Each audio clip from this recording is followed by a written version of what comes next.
Deliberately situated in the harshest areas of Russia, prisoners were turned into slave laborers and worked to death.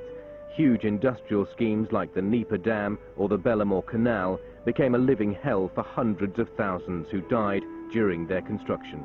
Nobody told us anything whatsoever, no reason why we're there, why they took us there, you know, what we've done wrong, why we're there.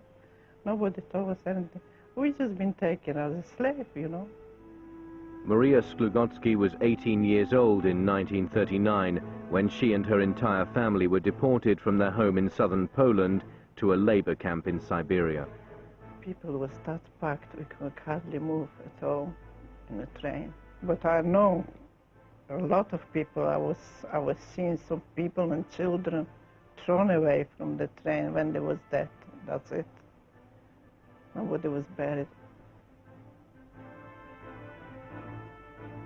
After a 3-month train journey, Maria and her family arrived in Krasnoyarsk in eastern Siberia.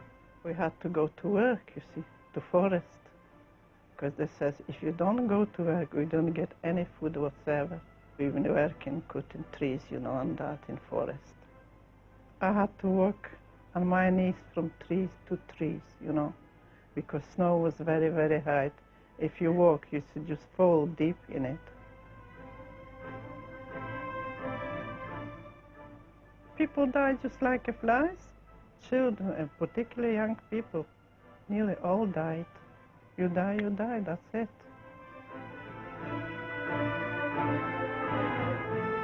Not that their fates would ever move Stalin.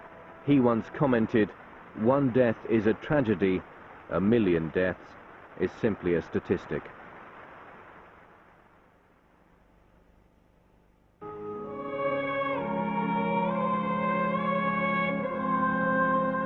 At the beginning of the 1930s, Stalin's grip on power in Russia was absolute, and for the people of the Soviet Union, it would become the bloodiest decade of his rule.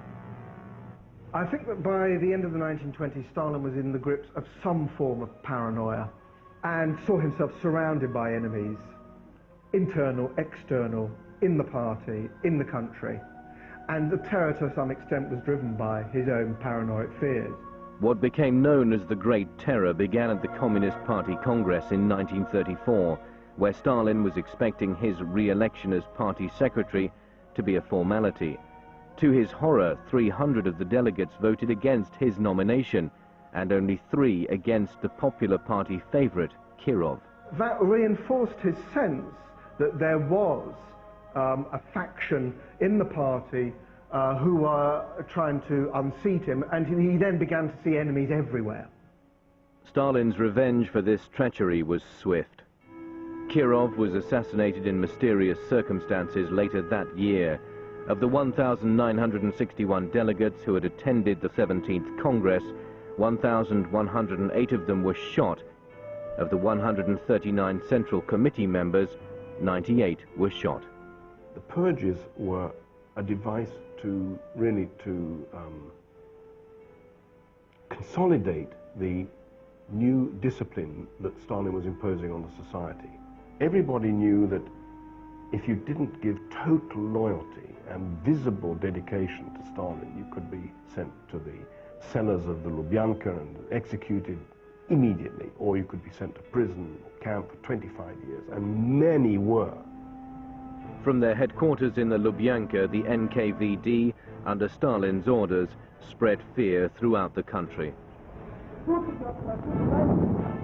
Thousands were arrested and accused of everything from spying and sabotage to plotting Stalin's assassination. Stalin himself signed thousands of death warrants. One word, one movement of his finger would change the fate of millions of people, the fates of whole nations. Boris Yefimov was one of the Soviet Union's leading political caricaturists during the 30s. His brother Koltsov, a writer, was a victim of Stalin's terror.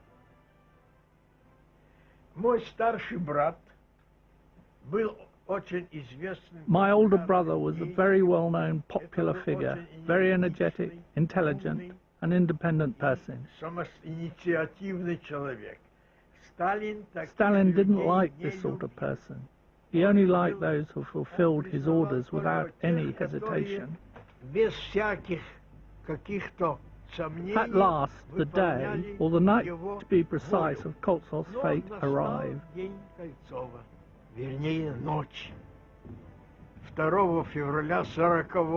On the night of February the 2nd, 1940, after a year in an NKVD prison, Koltsov was shot. As the brother of one of Stalin's enemies, Boris Yefimov was also targeted for arrest.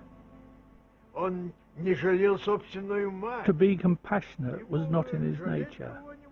Why did he spare me then? The answer is simple. He liked my drawings. In exile in Mexico, Stalin's old enemy Trotsky was murdered with an ice pick in 1940. The army that Trotsky founded was itself purged. 40,000 officers were arrested, almost 15,000 shot, and the rest sent to camps to be worked to death. Stalin was more or less saying to the people of the Soviet Union, look, nobody is beyond my reach. Nobody is safe. Not only did Stalin execute his victims, he erased them from history altogether. He spared no one. Nikolai Yeshov, the NKVD commander, was arrested and shot in 1940. Stalin made him disappear too. Not even Stalin's wife, Nadezhda, survived the Great Terror. Driven to despair by his treatment of her, during a party in 1932 for his ministers, she left the room and shot herself.